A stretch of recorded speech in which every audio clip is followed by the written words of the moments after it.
हैं आप? उम्मीद है अच्छे होंगे और खूब मन लगा के पढ़ रहे होंगे। आज हम लोग फिर से सामाजिक विषय के पाठ्य पुस्तक हमारा इतिहास और नागरिक जीवन के पाठ 9 इतिहास भाग से गुप्त काल के बारे में अध्ययन करेंगे। इस पाठ को हम लोग 2 भागों में जानेंगे। आज के भाग में हम लोग गुप्त काल के राजाओं के बारे में जान लेते हैं और दूसरे भाग में हम लोग गुप्त काल के राजाओं की उपलब्धियों के बारे में जान लेते हैं। बच्चों, इतिहास की पिछली कक्षाओं में आपने महाजनपद पढ़ा। महाजनपद के बारे में खूब सारी जानकारी हासिल की। उसके अलावा महाजनपद किस तरह धीरे धीरे साम्राज्य में बदलता गया, इसके बारे में आपने जानकारी प्राप्त की थी। और साम्राज्यों में मगध साम्राज्य के बारे में खूब सारी जानकारी पिछली कक्षा में आपने प्राप्त की थी। मगध साम्राज्य में कौन कौन से प्रमुख वंश थे, इसके बारे में भी आपने जाना था। उसके अलावा मगध साम्राज्य का जो नंद वंश था, उसके बारे में आपने जानकारी प्राप्त की थी और उसमें जाना था कि किस तरह कौन से राजा प्रमुख राजा थे। और पिछली ही कक्षा में आपने जब मौर्य वंश पढ़ा था, तब आपने जाना था कि किस तरह नंद वंश का अंत करके सम्राट चंद्रगुप्त मौर्य ने मौर्य वंश की स्थापना की थी। और इसी वंश के सबसे प्रतापी शासक सम्राट अशोक के बारे में भी आपने जाना था। किस तरह सम्राट चंद्रगुप्त मौर्य को चाणक्य ने सम्राट बनाया और पूरे भारत में एक केंद्रीय शक्ति की स्थापना की, इसके बारे में आपने जाना था। और कुषाण शासक कनिष्क के बारे में भी आपने पढ़ा था। उत्तर भारत के राजाओं की महान उपलब्धियों के बारे में भी आपने पिछली कक्षा में जानकारी प्राप्त की थी। अब हम लोग आज क्या क्या जानेंगे, ये जान लेते हैं। आज हम लोग महरौली का लौह स्तंभ जानेंगे और गुप्त वंश के बारे में जानेंगे। गुप्त वंश को भारत का स्वर्ण युग कहा जाता है, इसके बारे में जानेंगे। और गुप्त काल के प्रमुख सम्राटों के बारे में आज हम लोग जानकारी प्राप्त करेंगे। इसके अलावा गुप्त काल के सम्राटों ने अपना किस प्रकार साम्राज्य विस्तार किया, उत्तर भारत में कैसे ये शक्तिशाली सम्राट बने, इसके बारे में जानकारी प्राप्त करेंगे। तो बच्चों, हम लोग अपना महरौली के लौह स्तंभ के बारे में जानते हैं। महरौली का लौह स्तंभ जैसा कि चित्र में आपको दिख रहा है, ये आप देखिए, ये है महरौली का लौह स्तंभ। महरौली दिल्ली में स्थित है। दिल्ली में महरौली नामक एक स्थान है। यहाँ पर एक लौह स्तंभ प्राप्त हुआ है। लौह स्तंभ माने लोहे का खंभा। इस पर कुछ बड़ी चीजें बड़ित हैं। किसी चंद्र नामक राजा की विजयों का वर्णन इस स्तंभ लेख में है। इतिहासकार, जो हमारे इतिहासकार हैं, इन्होंने जो ये राजा चंद्र हैं, इनकी पहचान गुप्त वंश के शासक चंद्रगुप्त द्वितीय से करते हैं और कहते हैं कि जो ये विजय वर्णन लिखा हुआ है, युद्धों का वर्णन लिखा हुआ है, ये जो शासक है चंद्र, ये चंद्रगुप्त विक्रमादित्य ही थे। इस लौह स्तंभ की एक खास विशेषता है, इसमें कभी जंग नहीं लगा। कितना पुराना काल, यानी 319 ईस्वी से स्टार्ट हुआ गुप्त काल और 200 सालों तक गुप्त काल रहा। इतने पुराने शासनकाल का ये लौह स्तंभ आज तक खुले में रहने के बावजूद भी जंग नहीं लगा। ये गुप्त काल के उन्नत विज्ञान प्रौद्योगिकी का एक जीता जागता उदाहरण है। लोहे की चीज, कोई भी चीज हो, चाहे वो छोटी हो चाहे बड़ी, अगर आप खुले में रख देते हैं तो धीरे धीरे उसमें जंग लग जाता है। ये आप जानते ही हैं। तो आज एक काम करिएगा, कक्षा खत्म होने के बाद एक छोटी सी कील लीजिएगा और उसे अपने घर के बाहर खुले जगह पर रख दीजिएगा। फिर एक और काम, प्रतिदिन इस कील को देखिएगा। देखने के बाद उसमें देखिएगा क्या क्या परिवर्तन होता है। उस परिवर्तन को आप अपनी उत्तर पुस्तिका में लिखते चलिएगा और अंत में आप देखेंगे कि कितने दिनों बाद इस लोहे की कील में जंग लग गई और जंग लगने के बाद कितने दिनों बाद ये लोहे की कील खराब हो गई। बहुत ही थोड़े समय में ही इसमें जंग लग जाएगी और ये खराब हो जाएगी। और ये स्तंभ इतने सालों पुराना है, फिर भी जंग नहीं लगा। ये इसकी महान विशेषता है। इस महान गुप्त विशेषता वाले, यानी महान विज्ञान और प्रौद्योगिकी के विशाल जो उन्नति हुई थी उस काल, गुप्त काल के बारे में हम लोग अब थोड़ा जान लेते हैं। कुषाण वंश के बारे में आपने पढ़ा ही था। कनिष्क शासक था जिसने शक संवत चलाया था। इस वंश के अंत के पश्चात, इसी वंश के अंत के पश्चात ही गुप्त वंश का उदय हुआ। गुप्त साम्राज्य भारत में लगभग 319-20 ईस्वी में स्थापित हुआ था। इस वंश ने भारत के एक विशाल भूभाग पर करीब 200 वर्षों से भी अधिक समय तक शासन किया था। गुप्त सम्राट जो थे वो एक विशाल साम्राज्य की स्थापना किए थे और भारत में इस साम्राज्य को बहुत सुदृढ़ और मजबूत बनाए थे। अब हम गुप्त काल को, अभी हमने बताया कि गुप्त काल को भारत का स्वर्ण युग भी कहा जाता है। तो भारत का स्वर्ण युग कहने का तात्पर्य है कि ये काल जो था वो धन धान्य से परिपूर्ण था। स्वर्ण काल का अर्थ सोने धातु से लगा हुआ काल नहीं माना जाता, बल्कि जब देश धन धान से परिपूर्ण हो, समृद्धि हो, शांति हो, हर क्षेत्र में जिसकी उन्नति हो, कोई भी क्षेत्र उन्नति से बचे ना, ऐसे काल को स्वर्ण काल कहा जाता है। तो गुप्त काल को में भी हर क्षेत्र में उन्नति हुई, चाहे वो विज्ञान हो, चाहे वो साहित्य हो, कला हो, संगीत हो, स्थापत्य हो, या आपका ज्योतिष हो, गणित हो, कोई भी क्षेत्र ऐसा नहीं था जिस काल में, गुप्त काल में उन्नति ना हुई हो। गुप्त काल के लोग बड़े सुखी और धनी थे, इसीलिए गुप्त काल को भारत का स्वर्ण युग कहा जाता है। इसके जो राजा थे, इसमें अनेक प्रतापी राजाओं ने राज किया और संपूर्ण उत्तर भारत में आपको एक राज्य में मिला लिया था, यानी एक केंद्रीय शक्ति स्थापित करने का प्रयास किया था। ये है आपके सामने जो ये चार्ट दिख रहा है, ये गुप्त वंशावली का चार्ट है। इसमें गुप्त काल के जो प्रमुख शासक थे वो कितने वर्षों तक शासन किए ये आपको दिखाया जा रहा है। इसके अलावा ये भारत का मानचित्र है जिसमें दिखाया जा रहा है कि उत्तर भारत में एक लंबे समय तक, लंबे क्षेत्र में गुप्त काल का शासन रहा है और दक्षिण भारत में भी कुछ स्थानों पर इसका शासन रहा। इसके अधीनता इन्होंने स्वीकार कर ली थी।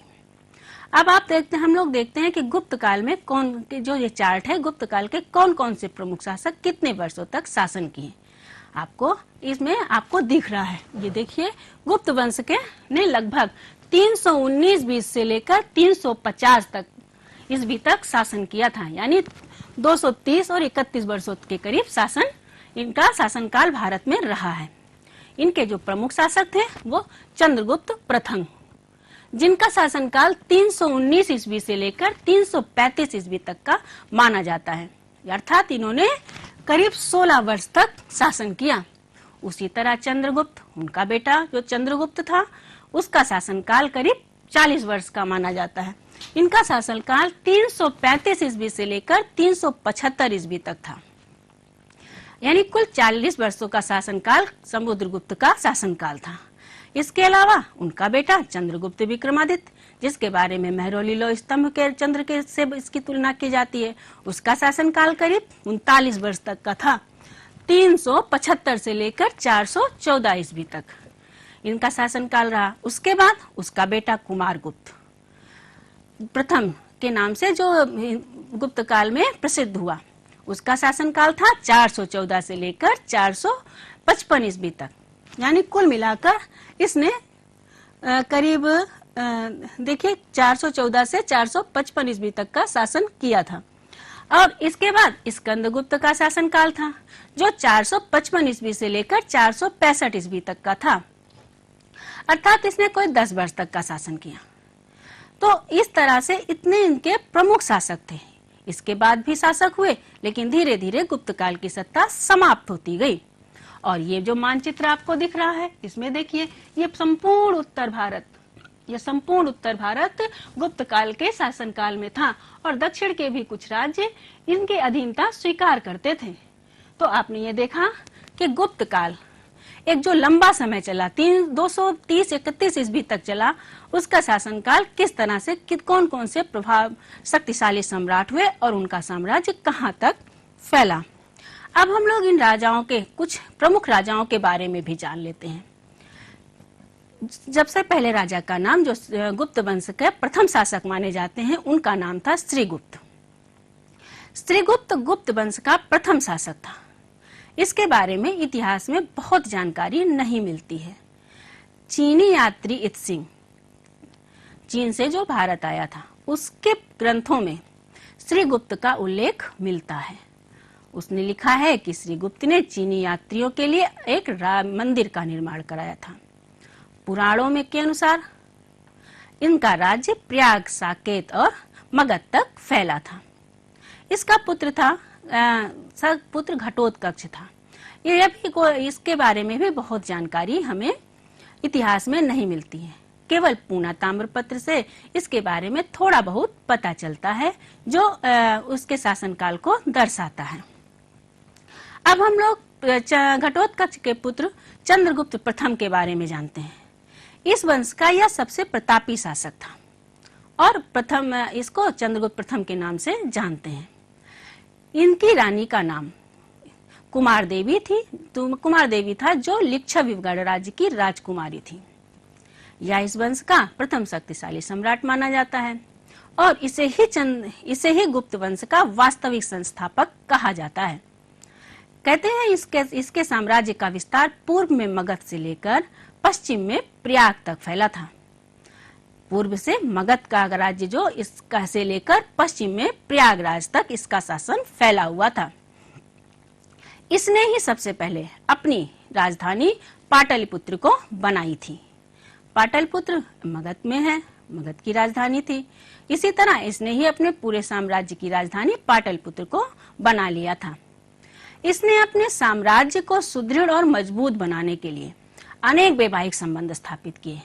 इसी के तहत इसने लिच्छवी गणराज्य, जो उस समय का सबसे शक्तिशाली गणराज्य माना जाता था, उसकी राजकुमारी कुमार देवी से विवाह कर लिया और जिसकी वजह से इसके साम्राज्य को एक सुदृढ़ स्थिति में सुदृढ़ता मिली और साम्राज्य विस्तार में इसको बहुत सहायता मिली थी। इसी ने गुप्त संवत चलाया था। अब समुद्रगुप्त की बात कर लें। चंद्रगुप्त प्रथम के बाद उसका पुत्र समुद्रगुप्त गद्दी पर बैठा। कहते हैं कि चंद्रगुप्त प्रथम ने समुद्रगुप्त को अपने जीवन काल में ही गद्दी पर बिठा दिया था। समुद्रगुप्त एक महान विजेता था। उसने कभी भी किसी भी युद्ध में पराजय का सामना नहीं किया था। यही कारण है कि पश्चिमी इतिहासकार इसकी तुलना नेपोलियन से करते हैं और अपने ग्रंथों में इसे भारतीय नेपोलियन के नाम से वर्णित करते हैं। यह एक उदार शासक था और वीर योद्धा था तथा कला का संरक्षक था और कुशाग्र बुद्धि का स्वामी था। इसके ने अपने शासनकाल को बहुत ही मजबूत और एक सुदृढ़ स्थिति में पहुंचा दिया था। अब हम समुद्रगुप्त का साम्राज्य विस्तार देखते हैं। समुद्रगुप्त, जिसके बारे में कहा जाता है कि यह किसी भी युद्ध में पराजित नहीं हुआ, जिस युद्ध में भी इसने लड़ाई करी वह हमेशा विजयी रहा। तो जो समुद्रगुप्त की विजयों का जो वर्णन मिलता है वो प्रयाग प्रशस्ति में मिलता है, जिसकी रचना हरिसेन ने की थी। हरिसेन इसका दरबारी कवि और इसका परम मित्र भी था। यह प्रयाग प्रशस्ति इलाहाबाद में मिलती है। इलाहाबाद, जिसे आज हम लोग प्रयागराज कहते हैं। और यह प्रयाग प्रशस्ति सम्राट अशोक जो मौर्य वंश का सम्राट था, उस सम्राट अशोक का ये स्तंभ है। इसी स्तंभ लेख पर हरिसेन ने समुद्रगुप्त की विजयों का वर्णन लिखा है। तो पहले तो ये अशोक का स्तंभ था, बाद में इसकी विजयों का भी वर्णन इसमें मिला। लेकिन इसी प्रयाग प्रशस्ति से पता चलता है कि समुद्रगुप्त ने आर्यावर्त के 9 राजाओं को पराजित किया था, यानी उत्तर भारत के 9 राजाओं को इसने पराजित किया था। और दक्षिणापथ के यानी दक्षिण के 12 राजाओं को जीतने के बाद उसे सीधे अपनी अधीनता स्वीकार करने के लिए बाध्य नहीं किया। जीतने के बाद उसने उनसे उपहार या कर लेकर उन्हें पुनः मुक्त कर दिया। और इन्हीं विजयों के बाद यानी आर्यावर्त के 9 शासक और दक्षिण के 12 राज्यों को जीतने के बाद, यद्यपि कि दक्षिण के राज्यों को उसने मुक्त कर दिया, लेकिन जीता तो जीतने के बाद उसने अश्वमेध यज्ञ किया। अश्वमेध यज्ञ के बारे में तो आप जानते ही हैं, कहीं ना कहीं आपने अवश्य सुना होगा। अश्वमेध यज्ञ, जिसमें राजा यज्ञ करता है और अपने घोड़े को पर अपने देश का, अपने राज्य का झंडा लगाकर छोड़ देता है, और ये घोड़ा जिस जिस क्षेत्र में जाता है उस क्षेत्र का उस राज्य का स्वामी उस राजा की अधीनता स्वीकार कर लेता है, जिसका ये घोड़ा होता है, और जो नहीं स्वीकार करता वो उससे युद्ध करता है। जानते हैं ना? बिल्कुल जान गए होंगे। यही अश्वमेध यज्ञ आप ये समुद्रगुप्त ने किया था, और इसी अश्वमेध यज्ञ करने के बाद ही तो जो हमें अश्वमेध घोड़ा अंकित मुद्रा गुप्त काल की मिलती है, समुद्रगुप्त के काल की, वह इसी अश्वमेध यज्ञ के बाद बनाई गई होगी। अब आपको ये सामने एक चित्र दिख रहा होगा। ये चित्र क्या है? ये हरिशेन द्वारा उत्कीर्ण प्रयाग प्रशस्ति शिलालेख है। अभी हमने बताया ना आपको कि समुद्रगुप्त के विजयों का वर्णन हमें प्रयाग प्रशस्ति लेख में मिलता है, जिसकी रचना हरिशेन ने की थी, जो उसका परम मित्र और दरबारी कवि भी था। ये उसी का चित्र है। बच्चों, ये चित्र, ये जो प्रशस्ति पे लिखे गए अक्षर हैं, इस प्रशस्ति पे लिखे गए अक्षरों को आप ध्यान से देखिए। इसके अक्षर आप पहचान रहे हैं? बिल्कुल पहचान रहे होंगे। याद करने की कोशिश कीजिए, इन अक्षरों को आपने कहाँ देखा है? याद आ गया ना? इन अक्षरों को आपने अपनी ही पाठ्य पुस्तक में, अपनी जो ये आपकी पाठ्य पुस्तक है, इसी पाठ्य पुस्तक के प्रथम पाठ पे, आपने इसके पहले भाग पे देखिए, पहले ही पाठ में जो आपको अशोक का रूमनदेही अभिलेख का चित्र दिखा है, वही चित्र आपकी जो लिपि है, जो अक्षर है, वो बिल्कुल मिलते जुलते अक्षर हैं, जिसमें ये लिखा गया है कि ये ब्राह्मी लिपि है। तो ये भी ब्राह्मी लिपि ही रही होगी, ये ही है ब्राह्मी लिपि। तो आज आपको हम एक काम बताते हैं, एक गतिविधि के रूप में आप कक्षा खत्म होने के बाद जरूर करिएगा। इन लिपियों का जो चित्र जैसा आकृति बनी हुई है, आकृतियां आप बना लीजिएगा, और रूमनदेही अभिलेख की आकृतियां भी उसी से मिला के बनाइएगा। फिर देखिएगा, उत्तर पुस्तिका में गोला लगाइएगा, गोला लगा लगा के आप देखिएगा कि कौन सी आकृति या अक्षर रूमनदेही अभिलेख के अक्षरों से मिल रहा है। पहले पाठ में तो नीचे लिखा भी है कि ये ब्राह्मी लिपि के अक्षर हैं, और नीचे देवनागरी लिपि के अक्षर भी, यानी आपकी हिंदी वाली लिपि के अक्षर भी लिखे गए हैं। फिर उन अक्षरों से मिलाकर देखिएगा कि क्या आप इसको पढ़ पाते हैं। कोशिश जरूर करिएगा, पढ़ पाइए या ना पढ़ पाइए, कोशिश करिएगा। कोशिश करते करते कुछ अक्षरों को तो आप जान ही जाएंगे। उम्मीद करते हैं ये आप जरूर करेंगे। अब हम लोग चंद्रगुप्त द्वितीय का साम्राज्य जान लेते हैं। समुद्रगुप्त के बाद उसका पुत्र चंद्रगुप्त द्वितीय गद्दी पर बैठा, जिसे चंद्रगुप्त विक्रमादित्य के नाम से भी जानते हैं। यह भारत के महानतम और सर्वाधिक शक्तिशाली सम्राटों में से एक था। जो चंद्रगुप्त द्वितीय ने था, उसने भी वैवाहिक संबंध स्थापित करके राज्य में स्थिरता प्राप्त करने का प्रयास किया था, और साथ ही साथ अपने राज्य को सुदृढ़ बनाने के लिए युद्ध भी उसे करना पड़ा था। चंद्रगुप्त द्वितीय ने जो 400 वर्षों से मालवा और गुजरात पे शासन कर रहे शकों को भी हराया था। शासक 400 वर्षों से मालवा और गुजरात पे शासन कर रहे थे, उसको चंद्रगुप्त द्वितीय ने पराजित करके अपने राज्य में मिला लिया था। इसी विजय के उपलक्ष्य में, जो ये विजय का उपलब्ध में, यानी इसी विजय के पश्चात, इसी विजय की खुशी में इसने चांदी के सिक्के चलवाए और विक्रमादित्य की उपाधि धारण की। महरौली का जो लौह स्तंभ है वो इसी की विजयों का तो वर्णन करता है। तो इस तरह ये एक महान शक्तिशाली सम्राट था। अब हम कुमारगुप्त की बात कर लें। चंद्रगुप्त विक्रमादित्य और पट्ट महादेवी ध्रुव देवी का पुत्र कुमारगुप्त था। कुमारगुप्त ने एक लंबे समय तक शासन किया, लेकिन इसके का शासनकाल में ये बहुत अधिक युद्धों का वर्णन नहीं मिलता है। इसके शासनकाल के अंतिम समयों में भी जो पुष्यमित्रों का आक्रमण हुआ था, वही एक आक्रमण जिसमें इसके शासनकाल में उल्लिखित मिलता है। इसने इस युद्ध में बड़े ही बहादुरी से पुष्यमित्रों को पराजित किया था, और युद्ध के क्षेत्र में यही इसकी महान उपलब्धि थी। परंतु जो इसको अपने पूर्वजों से, अपने पिता से, अपने दादा से जो राज्य मिला था, विशाल साम्राज्य मिला था, उसको स्थायी करने का इसने खूब प्रयास किया। और अपने का शासनकाल में इसने शांति व्यवस्था बनाई रखी और उसको सुदृढ़ता मजबूत की। प्रजाहित के लिए बहुत सारे कार्य किए, जिससे इसके राज्य में कभी भी युद्ध या इस तरह अराजकता का माहौल नहीं उत्पन्न हुआ था।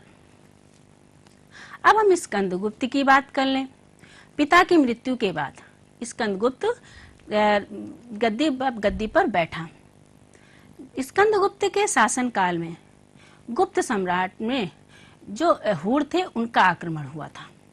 मध्य एशिया से आए हुड़ों का गुप्त साम्राज्य पर आक्रमण हुआ, लेकिन स्कंदगुप्त ने भी बड़ी बहादुरी से इसका सामना किया और हुड़ों को पराजित कर दिया। इसके बाद स्कंदगुप्त के और युद्धों का वर्णन तो नहीं मिलता है, लेकिन प्रजाहितार्थ कार्यों में ये निरंतर लगा रहा। अपने पिता की तरह ही अपनी प्रजा को सुखी और समृद्ध बनाने का प्रयास ये करता रहा। इसी के काल में जो सुदर्शन झील थी उसका जीर्णोद्धार कराया गया। जीर्णोद्धार का मतलब होता है कि पुनः उसको अच्छे से बनवा के उसका रूप बदल के उसका सुंदरीकरण करा के उपयोग में लाया जाए। इसके लिए स्कंदगुप्त ने जो सुदर्शन झील थी जिससे प्रजा को बड़ा फायदा होता, उसका उसने जीर्णोद्धार कराया था। अब हम बुद्धगुप्त की बात कर लें। स्कंदगुप्त के बाद बुद्धगुप्त गुप्त वंश का शासक बना। स्कंदगुप्त के बाद गुप्त काल में कोई भी ऐसा उत्तराधिकारी नहीं हुआ, चाहे वो बुद्धगुप्त हो या कोई और भी हुआ, जो मध्य एशिया से आए हुड़ों के आक्रमण को रोक सके। यही कारण है कि बुद्धगुप्त के समय से ही गुप्त साम्राज्य, जो इतना मजबूत और शक्तिशाली साम्राज्य था, धीरे धीरे विघटित होता चला गया और 6ठी शताब्दी के प्रारंभ में गुप्त वंश का अंत हो गया। बुद्धगुप्त गुप्त वंश का अंतिम प्रतापी शासक माना जाता है। तो बच्चों, आज हमने क्या क्या जाना ये जान लेते हैं। आज हमने महरौली का लौह स्तंभ के बारे में जाना। हमने जाना कि किस तरह ये लोहे का स्तंभ आज भी उसी स्थिति में खड़ा हुआ है जैसे गुप्त काल में खड़ा किया गया था, और जो उसमें चंद्रराज नामक राजा का वर्णन है वो चंद्रगुप्त विक्रमादित्य के विजयों का वर्णन माना जाता है, और उसमें आज तक जंग नहीं लगी। ये भी एक बड़ी बात है। ये इस तरह की विशेषताओं वाला जो ये राज है, ये लौह स्तंभ महरौली में जो दिल्ली के पास स्थिति है पाया जाता है। कभी भी आप दिल्ली जाइए तो यहाँ जाने का जरूर प्रयास करिएगा और देखिएगा कितना भव्य दिखता है। और हम लोगों ने गुप्त काल के बारे में जाना, किस तरह गुप्त काल अपने समय का एक समृद्ध वंश था। फिर हम लोगों ने गुप्त काल भारत के स्वर्ण युग के बारे में जाना और गुप्तकालीन प्रमुख राजाओं के बारे में जाना। जैसे हम लोगों ने श्रीगुप्त, जो इस वंश का प्रथम प्रतापी शासक था। नमस्कार दोस्तों, आज मैं आपसे कुछ बात कहना चाहता हूँ। मैदान पर उतरने से पहले मैं हमेशा प्लेयर्स से कहता था कि हम सब पर करोड़ों लोगों की उम्मीदें टिकी हुई है, हमें डटकर खेलना चाहिए। आज कोरोना वायरस के संकट के समय जब हम सब घर पर सेफ हैं, हमारे लिए कुछ फरिश्ते मैदान पर उतरे हैं। डॉक्टर्स, नर्सेस, वार्ड बॉयज और सारा मेडिकल स्टाफ हमारा ख्याल रख रहे हैं। कुछ लोग हम तक जरूरी सामान टाइम पर पहुंचाने में लगे हुए हैं। पुलिस हमारी सुरक्षा कर रही है। ये सब लोग फरिश्ते हैं जो अपने बारे में ना सोचकर हमारे लिए काम कर रहे हैं और हमें सुरक्षित रख रहे हैं। इनके हौसले पर देश की उम्मीदें टिकी हुई है। तो जब भी आप ऐसे किसी उम्मीद के फरिश्ते से मिले तो उन्हें जरूर दिल से धन्यवाद कहिएगा। इससे उनका हौसला और बढ़ेगा। हमारा हर एक काम देश के नाम। जय हिंद।